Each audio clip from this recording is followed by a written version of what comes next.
Bonjour à tous, je vous retrouve pour ma palme prévisionnelle du mois de mai 2015. Donc cette fois-ci, j'ai encore été ambitieuse puisque le mois précédent, j'ai pas du tout respecté ce que j'avais prévu de lire. Alors en attendant, on va commencer tout de suite pour pas que ça soit trop long. Alors, première lecture, il s'agit de Play de Kylie Scott, donc le tome 2 de la série Stage Dive. Comme je l'ai dit dans mon bilan du mois d'avril, j'ai adoré l'histoire d'Evie et David. J'espère aimer cette fois l'histoire de Anne et Malcolm. Ça se lit assez vite, donc j'ai bon espoir de pouvoir... Là j'ai prévu des romans qui se lisent assez vite, sauf un, vous verrez. Mais en tout cas, j'espère pouvoir bien avancer. J'ai ensuite prévu Take a Chance de Abby Glines. Donc il s'agit de la suite de Dangerous et Simple Perfection, paru déjà à la collection Emma. Donc celui-là aussi, je vous ai pas dit, Play c'était aussi collection Emma. Donc cette fois il s'agit de l'histoire de Harlow et Grant. Je n'ai pas vraiment lu le résumé parce que ayant adoré les deux autres, j'ai supposé, je suis quasi sûre que ça va me plaire. Alors petit bonus, en plus je vais apprécier ma lecture étant donné que mon roman est dédicacé par l'auteur, Abby Glines, que j'ai eu l'occasion de rencontrer il y a quelques jours en dédicace, 2 jours de suite, puisque j'ai eu l'occasion d'assister à la dédicace qui a eu lieu à Paris, et le lendemain j'ai été très chanceuse puisque j'ai gagné un concours et j'ai assisté au petit déjeuner en sa compagnie et en compagnie d'autres gagnantes et blogueuses et de la maison d'édition. Donc c'était vraiment très sympa et j'ai pu avoir mon livre dédicacé, ainsi que, petite surprise en barre d'infos si vous ne l'avez pas déjà vu, il y a un concours sur le blog en ce moment pour gagner ce même roman dédicacé par l'auteur. Donc je vous mets le lien en barre d'infos.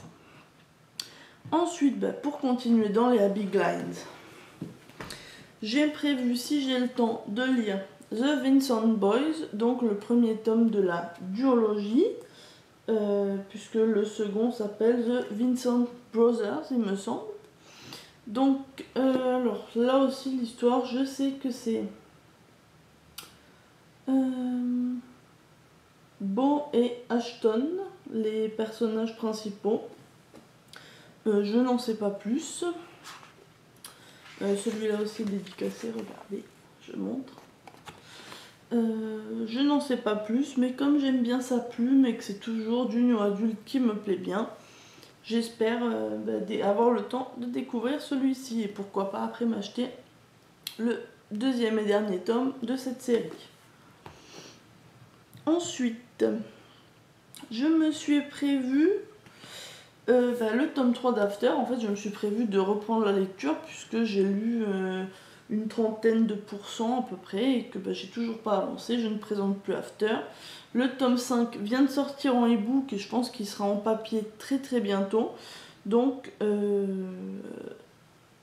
donc voilà, j'aimerais bien m'avancer et puis même pourquoi pas arriver à clôturer l'histoire très bientôt parce que c'est bien, c'est addictif, mais ils sont un peu agaçants quand même, donc je voudrais bien avoir le fin mot de l'histoire. Ensuite, donc là j'en suis déjà à 4 romans. Alors ensuite, j'ai prévu, mais là encore c'est ce que j'aimerais lire, parce que j'aurai pas le temps de tout lire, c'est certain. Donc je me suis prévu Hopeless de Colleen Hoover. Donc Colleen Hoover, je pense que beaucoup en ont déjà au moins entendu parler, voire lu certains de ses romans. En France, elle en a 3 de parus. Il y a Un décent qui était sorti en août dernier chez J'ai lu pour elle. Celui-ci est sorti, il me semble, en octobre. Donc voilà, c'est ça, octobre. Ça aussi, c'est une trilogie, je crois, mais il n'y a que le premier qui est sorti donc chez Territoire. Et son tout nouveau roman qui sort normalement le 7 mai en papier chez Hugo Romance, s'intitule Maybe Someday. D'ailleurs, je vais vous montrer la couverture parce que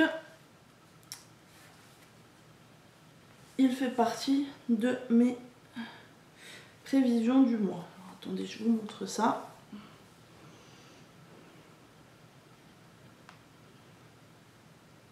J'espère qu'on voit bien, c'est la première fois que je fais le test avec la tablette, donc on verra, j'espère qu'il n'y aura pas trop le reflet. Voilà. Alors ce roman, bah, c'est encore une histoire d'amour avec la musique. D'ailleurs, il y a une bande originale compagnon du livre qu'on peut écouter en lisant le roman. J'ai déjà écouté un petit peu la musique, j'aime beaucoup. Voilà, donc bah, c'est encore une de mes prévisions. Je l'ai en e-book, mais je le prendrai sûrement en papier à sa sortie. Ensuite, alors attendez, je regarde ce que je me suis prévu. Alors, bah, j'ai remis dans ma palme le premier tome d'Outlander, Le Jardin et le Tartan de Diana Gabaldon, publié aux éditions J'ai lu. Là encore, bah, je le remets. J'arrive pas à m'y mettre, mais je pense que quand je serai dedans, je pourrai pas le lâcher. C'est pour ça, en fait, il est tellement gros que j'ai du mal à me décider à m'y mettre. Et pourtant, j'adore l'histoire de la série. Je sais que c'est assez fidèle. Et oui, je crois que c'est vraiment la grosseur qui me rebute un peu. Et puis la taille des caractères. Enfin, vous voyez, c'est vraiment rikiki. Enfin, selon moi, c'est bien petit. Donc voilà, bah, j'espère vraiment pouvoir le commencer parce que ça me fait vraiment très très envie. Et surtout que j'ai les 3 autres dans ma palle et que le 4 sort en juin, pardon. Alors sinon, mes 2 dernières prévisions lecture, alors ce sont des lectures que j'ai commencées, c'est des lectures e-book. Alors, il s'agit du Fils du Diable est un ange de Kate Oliver. Je vous le mets là, alors là c'est un partenariat avec l'auteur, je l'ai commencé, mais en fait c'est de la fantaisie, c'est pas vraiment ce que j'ai l'habitude de lire, et du coup ben, j'ai besoin de... Enfin, ça se lit quand même plus lentement qu'un New Adult, ou enfin un After, ou un truc comme ça. Du coup je préfère bien prendre mon temps pour apprécier ma lecture, et pour découvrir un univers dont j'ai pas forcément l'habitude, et pour pouvoir l'apprécier, plutôt que de me forcer à lire, d'en être écœurée, et finalement... de mettre une mauvaise note, et c'est pas le but. Donc voilà, et ma dernière lecture, attendez, je vous montre ça. Enfin, ma dernière prévision, mais je l'ai déjà commencé, il est tellement court que ça sera lu dans les prochains jours. Il sera peut-être même fini déjà quand vous aurez la vidéo. Il s'agit de Camping Dating de Fanny André. Donc c'est publié aux éditions Milady dans leur collection numérique, donc Emma. Alors déjà, je dois dire que quand la couverture a été annoncée, quand le roman a été annoncé, que la couverture a été postée, je me suis dit, waouh, je suis obligée de l'acheter. Elle est juste magnifique. Voilà, j'ai complètement craqué sur la couverture. Si le livre sortait en papier, je l'achèterais, rien que pour avoir cette beauté dans ma bibliothèque. D'autant plus que pour l'instant, de ce que j'ai lu, ça me plaît. Je peux pas vraiment vous en dire plus pour l'instant, mais je pense que la chronique arrivera très vite parce qu'il fait une centaine de pages en e-book et j'ai déjà lu une vingtaine de pourcents, donc déjà ça va assez vite. Donc voilà, ma vidéo se termine ici. J'espère respecter à peu près mes prévisions, même si c'est toujours un peu compliqué. Je vous souhaite de bonnes lectures. J'espère que, si vous avez vous aussi fait des palmes pour ce mois de mai, n'hésitez pas à me mettre les liens en barre d'infos, en commentaire. Comme ça, je pourrai les regarder et que ça me donnera des idées. J'espère que ça ne me fera pas bouleverser mon planning, mais on verra. En tout cas, n'hésitez pas à me mettre vos liens. N'hésitez pas à commenter. Et n'oubliez pas le concours pour gagner le roman d'Abigail Take a Chance dédicacé. Donc, tout ça en barre d'infos, vous pourrez aller voir comme ça. Donc je vous dis à bientôt, bonne lecture, bye bye.